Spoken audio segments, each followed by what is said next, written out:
안녕하세요. 주식의 소리의 애솔입니다.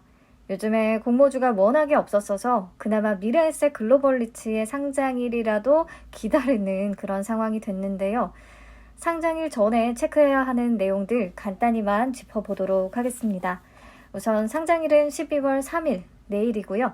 공모가는 5,000원이고 청약증권사는 미래에셋, KB, NH 3개 증권사였으니까 내가 어느 증권사에서 배정을 받았었는지 미리 한번 체크를 해 두시면 좋겠습니다.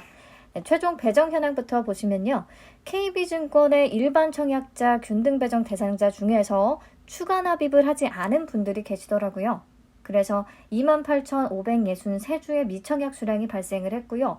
이 수량은 전부 기관 투자자들에게 추가로 배정이 됐습니다. 그리고 최종 의무보유 확약 비율은 41.55%로 확정이 됐는데요. 그나마 6개월 확약 비중이 가장 많기는 합니다. 자, 그래서 상장 직후에 유통 가능한 주식 수는 기관의 미확약 물량과 일반 청약자의 약간 줄어든 그 최종 배정 물량을 더해서 1126만 3206주가 되고요. 비율로는 38.76%가 됩니다. 금액으로 계산하면 563억 원 정도고요. 그러면 여기까지 내용을 토대로 객관적인 조건들만 비교를 해서 한번 따져보도록 하겠습니다. 우선 수요일치 경쟁률은 리츠 역사상 최고치였어요. 1019.58대 1, 1000대 1을 넘어간 게 처음이었죠.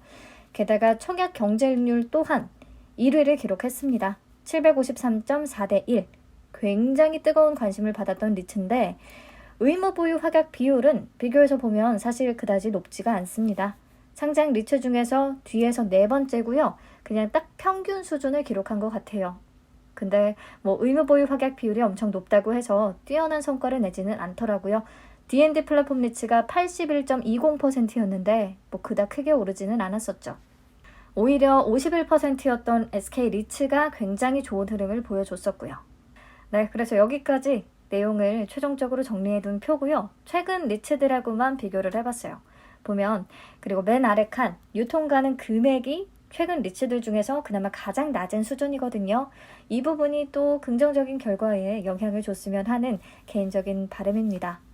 자, 우선 최근 리츠들이 상장일에 마이너스를 기록하지는 않았기 때문에 미래에셋 글로벌 리츠 또한 이 정도의 인기를 받았던 리츠였다면 수익은 낼 가능성이 더 높지 않을까 생각을 합니다. 하지만 리츠는 5,000원 밑으로 떨어질 수도 있다는 거 늘 염두에 두시고요.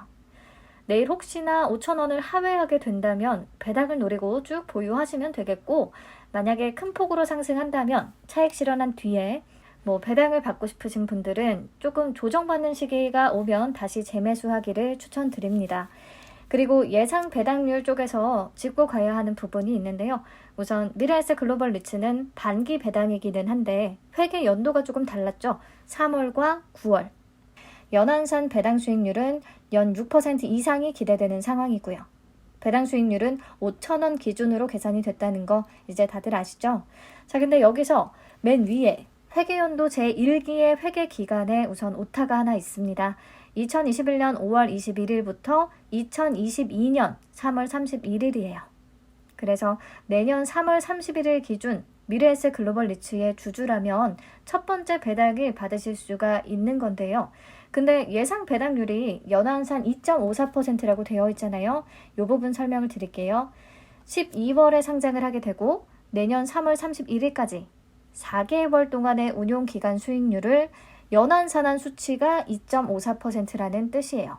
그러니까 우리가 상장 후에 쭉 그냥 신경 쓰지 않고 4개월 동안 보유하게 되면 받을 수 있는 예상 배당 수익률은 얼마일까요? 연한산한 수치를 3으로 나눠주면 되겠죠? 4개월 곱하기 3해서 2.54%가 나온 거니까 반대로 2.54% 나누기 3을 하면 0.85%. 네, 정확하게 0.85%는 아닐 수도 있지만 대략적으로 5,000원 기준 0.85% 배당 수익률을 예상하고 계시면 되겠습니다. 그래서 상장일의 수익률이 너무 낮다면요. 내년 3월 31일까지 그냥 쭉 보유하고 배당을 받는 것도 나쁘지는 않을 것 같아요. 어쨌든 연한산 2.54%면 토스 파킹 통장보다도 높은 수준인 거니까. 그리고 보유하는 사이에 주가가 오르면 그때는 다시 팔면 되는 거고요. 네, 미래에셋 글로벌 리츠는 기초자산이 아마존과 페덱스, 그리고 임대차 계약 내용이 조금 괜찮아서 배당용으로 보유할 만한 리츠라고 개인적으로 생각을 합니다. 리츠에 대한 기본 내용은 제 이전 영상을 참고해 주시면 감사하겠습니다. 자, 최근에 상장한 리츠들의 차트만 보면서 마무리할게요. 가장 최근에 상장했던 NH 오런 리츠, 상장 당일에 10% 가까이 오르기도 했는데 지금 오늘 10시 50분 정도의 가격은 5,250원을 기록했습니다. SK리츠는 그냥 최근의 흐름만 보자면 하락 추세를 계속 이어가고 있어요. 그래도 주가는 5,950원, D&D 플랫폼 리츠는 5,290원, 5,000원 위 가격대를 유지하고 있어줘서 다행인 것 같고요. 근데 보셨다시피 최근 리츠의 흐름이 그리 좋은 편은 아니기 때문에 큰 기대는 하지 않는 게 좋을 것 같습니다. 우선은 회계연도가 내년 3월로 넘어가기 때문에요. 첫 배당까지 기다려야 하는 기간이 약간 길잖아요. 그러니까 첫날에 되도록이면 반짝 올랐을 때 잘 팔 수 있다면 가장 베스트겠고요.